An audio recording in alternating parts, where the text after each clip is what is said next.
Yo, what's going on, everybody? Keep 'em almost in full color, and today we're back Ep.9 Monstrom Nox Let's Play. This episode number 3, and today I want to talk about a few things that I like and some things that I don't necessarily like. So right now we're not super far into the story. We're gonna do some story related stuff, progress the story a little bit. And the first thing I really like that I actually want to show off is an equipment piece, and it didn't really exist in Ep 8 to my knowledge, unless there was like some super quest to get it. But as I talked to you guys about in one of the previous videos, that you had damage archetypes. So at all, he's a slasher, if you will. Certain enemies are very susceptible to slashing damage, and if they weren't susceptible, well, then you couldn't really do a whole lot. And right here you have this pierce talisman, and it allows us to equip this, and we can change from slashing damage to piercing damage, which is really awesome. It allows us to come out and just do, you see that little blue tint now that we have in our attack, letting us know that we're on the pierce. And also, if you look at all right now, right next to that HP, you see it's changed to the cross, which is the piercing damage. I can go back and take this off, of course, which I will do, but really dope. I thoroughly enjoy the fact it's gonna give a lot more to at all, or any other character for that matter, who is just trying to figure out, hey, how do I make my team the most versatile, or just the best team that I could possibly make at this time. So with that being said, I really enjoy this equipment piece, and that I'm gonna get more of them that they've hinted at. Now, one of the things I don't like, I've got so many skills, and in Ep 8 it was really dope because the skills had a grid, and in that grid you can see yourself in the middle, and it would show how that attack went off.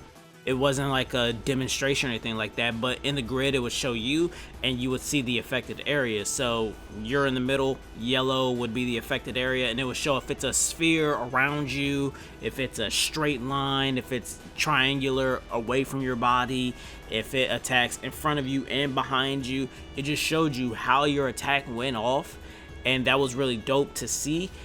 And for this, we get pictures of kind of what the attacks look like, but it's really hard to discern exactly how that attack goes. So for me personally, I like to put my attacks and lock them to the keybind that best goes with that keybind, if you will. For instance, my triangle, I always like that to be my aerial or launcher. It's something that's, it's up. So it's just easy for me to recall, okay, triangle is up. Those are my up moves. X being my ground game, my ground moves, whether it be, to hit them down on the ground, something to that effect. And circle and square being my AoE crowd control moves. So that's the way I've always really liked to set my keybinds up. I know some people like to do it a little differently, but it just works out better for me. So I kind of dislike that fact. I kind of don't get a visual way to really say, okay, like this move does this, so I should bind it to this. It's gonna be a lot of trial and error. And the only other bad thing about this trial and error is that I've gotten used to the way that the buttons are key binded, so it's like, ugh, I'm gonna have to figure that out. But right now we're gonna go fight this thing. Looks like someone who's afraid of spiders' worst nightmare. So we'll go ahead and beat up this bad boy. And at this part of the story, it's pretty lighthearted, if you will. We have some people being imposters, and now they've found their way into some wild stuff. So we're gonna give them a little helping hand, it seems.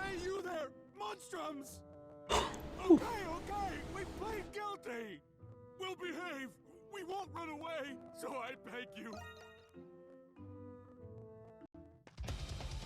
Alright, so let us take on the Spider Queen, and it looks like with most overt. Okay.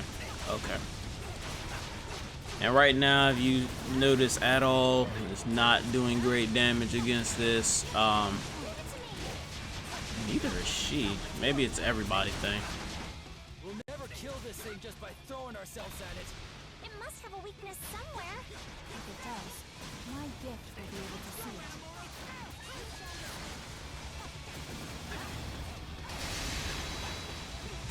we're gonna hit this one that's not glowing because it just looks a little suspect. Nope, not that one.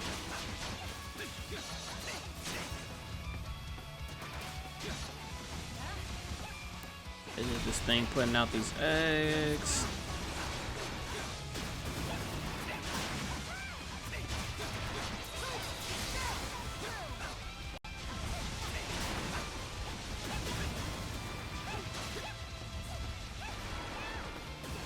I'm waiting for this thing to just drop down to me so I can.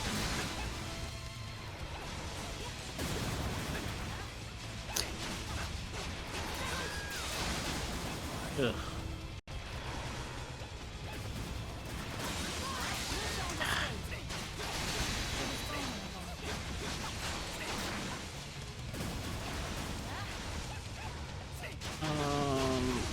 Where is your weakness?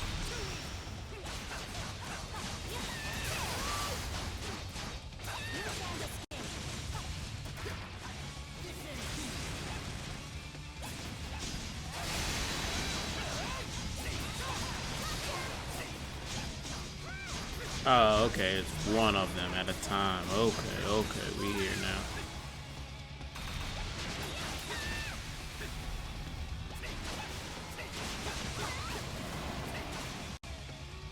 Oh, is it the one that flashes? Nope. Not the one that Is it? Nope.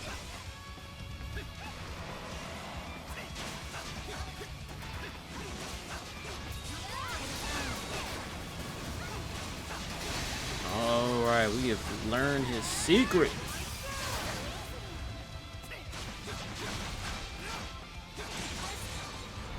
Topple him.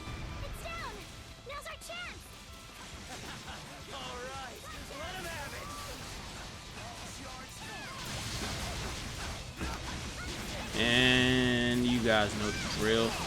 We know. Oh no. Ah. Stay too long.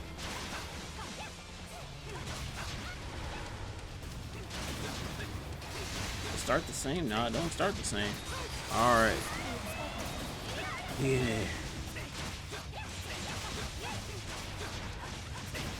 I swore I dodged that, but that's cool. Let's eat a little food now. For those who have not played, a lot of food items that you will pick up, and a lot of them can be cooked. But we talked about that, so a lot of them can be cooked just for that, you know, to help out. We're gonna change over to our new character, Anemone, aka Doll. And Doll goes hard. She's very much, as you see, she got like skates on and stuff. She's mad cool in terms of characters. That's another thing I thoroughly like about East 9. All their characters are super like swag-tastic and whatnot. So like it just like I really like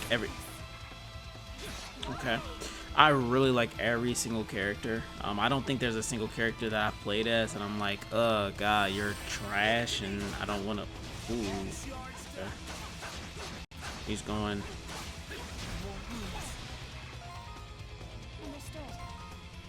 Yeah, I'm sorry to stop speaking, but little homie was you know, giving out a little business and I didn't care to be the subject of said business that was being given. Come on, ref.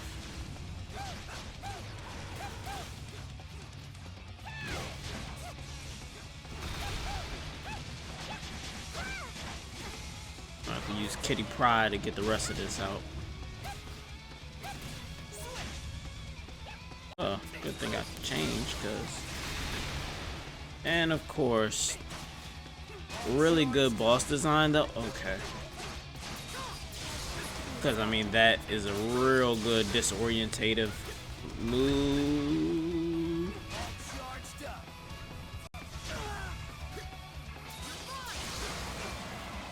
And yeah, that move really threw me off in terms of, hey, you know, which leg do I need to go for next? So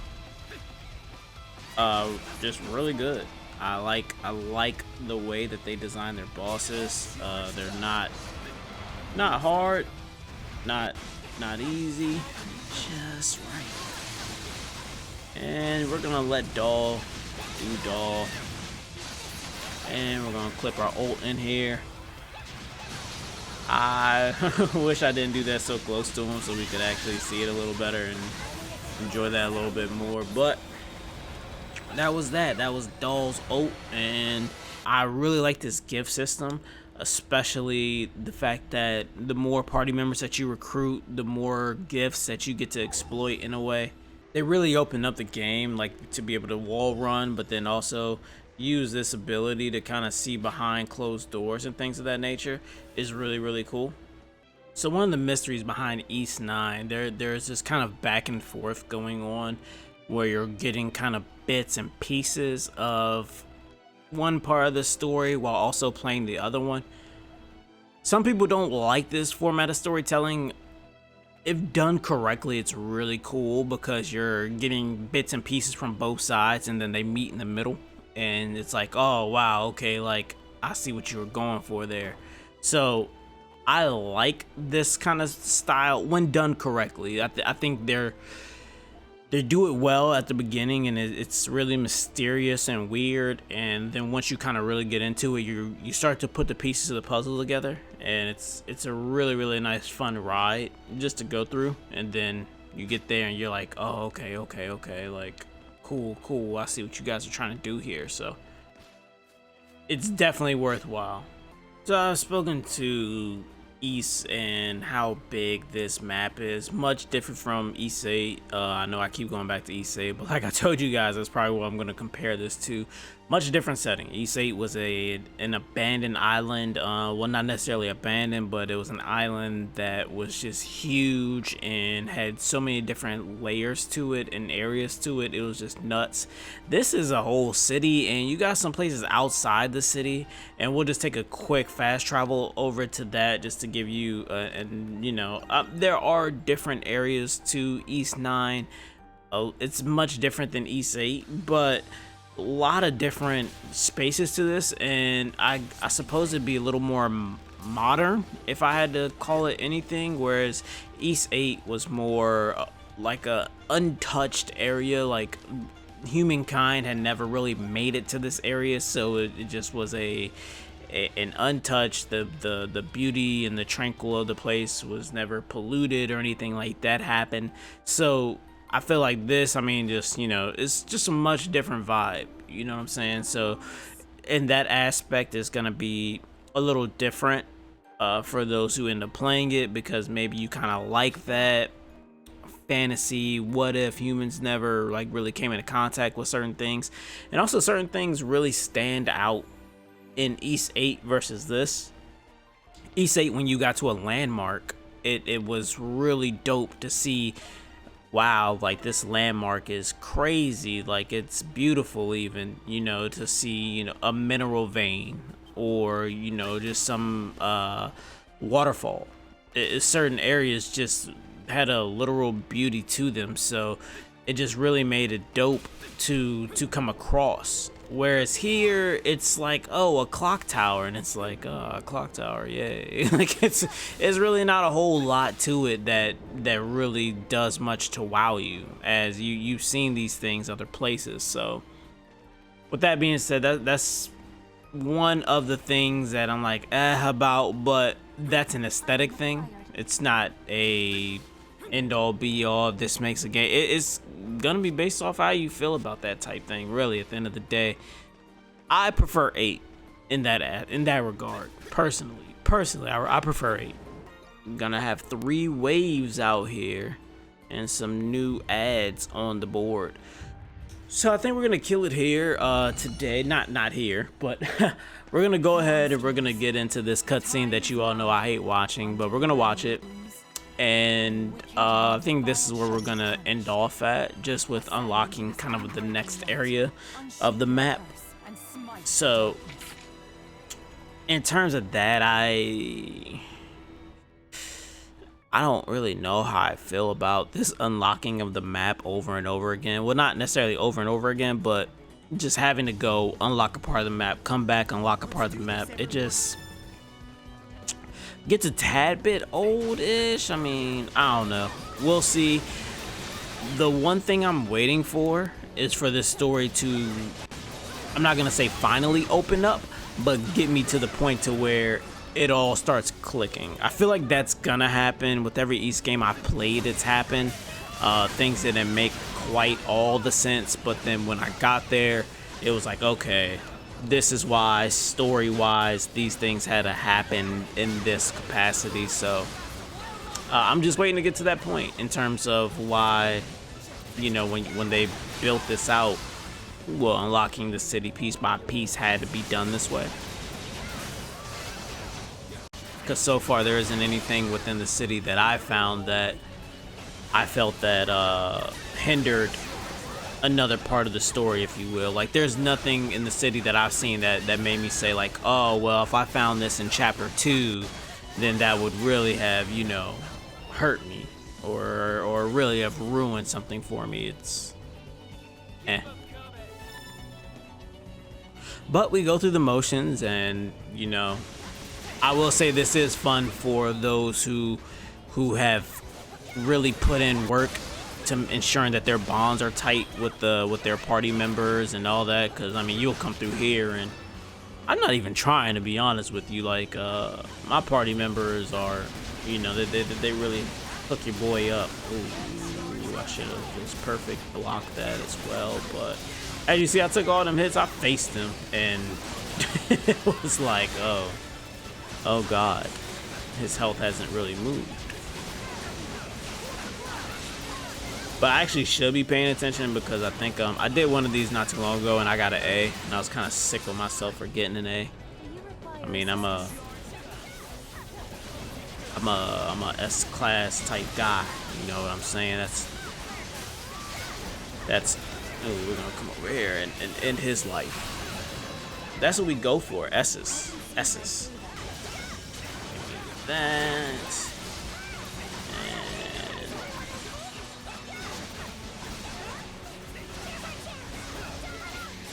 Oh, that's saddening.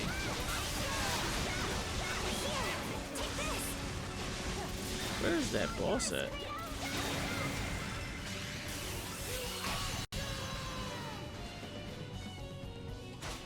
Oh wait, gave me credit for it. I thought I got the flash guard off, but we'll see if I S'd it. I hope I S'd it. Come on, S. Come on. Okay, yeah. Shoot your gun. Tell me I'm impressive. Flattery will get you everywhere, ma'am. Everywhere with me, anyways. Come on. Show me that squiggly line. Or that crooked letter, as David Banner would say.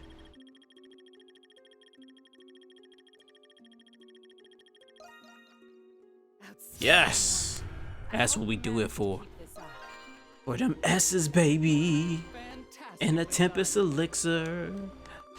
That was the most clutch pickup out of all of this.